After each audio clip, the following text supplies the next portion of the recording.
Is this a church?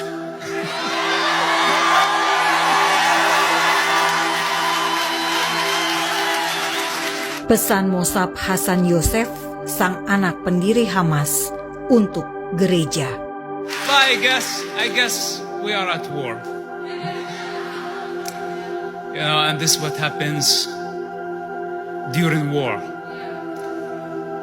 And I hope that we are not driven by fear.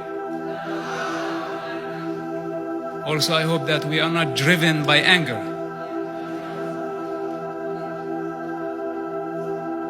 Because the other side is driven by revenge and hatred. I hope that we are driven by justice and by the power of love. Such a difficult time. And I'm trying to stay calm. But it's not easy. It's not easy because it's a responsibility, especially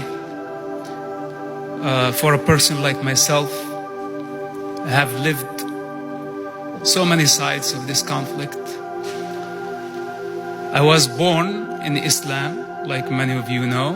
For those who don't, I was born for a Muslim family. You can say that I came through them, definitely not from them. And I love my parents.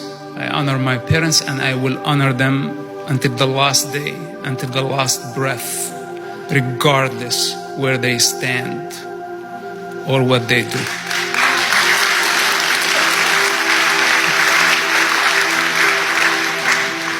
You know, as they said, my father is one of the founders of Hamas, and he's still one of their leaders.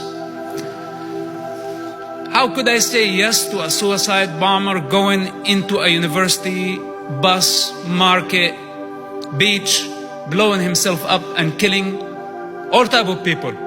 Muslims, Christians, Americans, Jews, Israelis, all type of people died in suicide bombing attacks. I did not see that this could be from God. Hamas is not to this side of truth. Anybody can argue, say, this is not the side of truth, but I prefer to be here. I don't want to be on the other side. And I will actually resist the other side that is lustful for territory, for power, to dominate, to kill my land. It's not your land. It's no one's land. It belongs to the divine.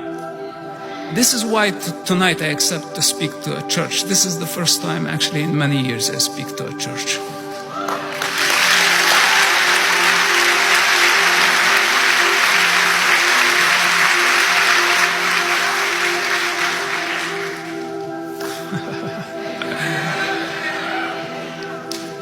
Because as I study history, and especially the history of the Holocaust, the Nazis infiltrated, they did not infiltrate the government at the beginning. They started infiltrating the church. This is where they started their movement. And once they took over the church, it became possible for them to do whatever they did later. This is a fact.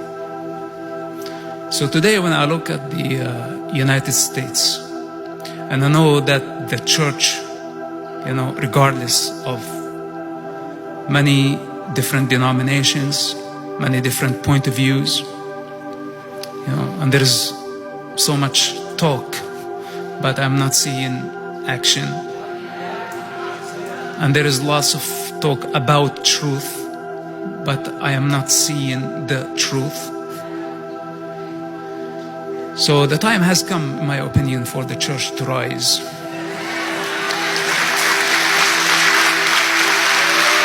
And I tell you why.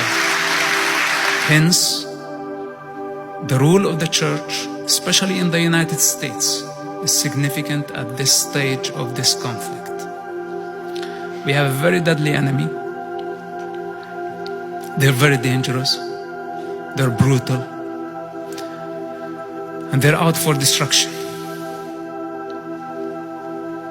In order to eradicate them, there is going to be more destruction.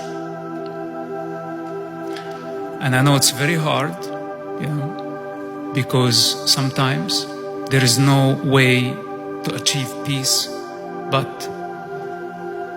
through the use of force. Of course, we don't want the use of force to be the first option, not the second option. It's always the last option, the last resort. And of course, anybody can claim to say, I have no other option, I have to use the force. But now, I tell you that we are left with no other option but to stop this enemy. And if we don't counter them, they will become more aggressive. They will misunderstand our tolerance. And they will think that we are weak. Like this war, Israel did not start. Israel was at the most religious holiday. And they took advantage of that. Killing so many innocent people. Not only Israelis, Thai workers, American citizens, people partying. Only Hamas could do that.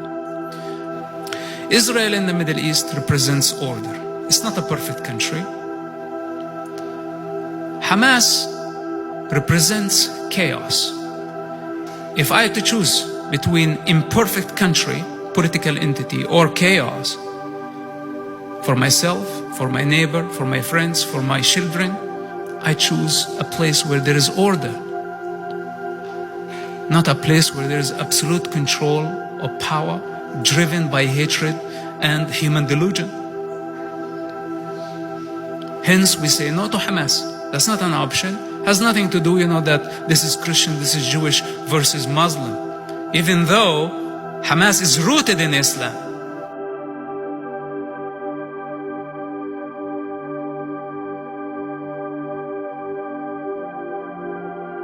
Bebaskan Sandra sekarang.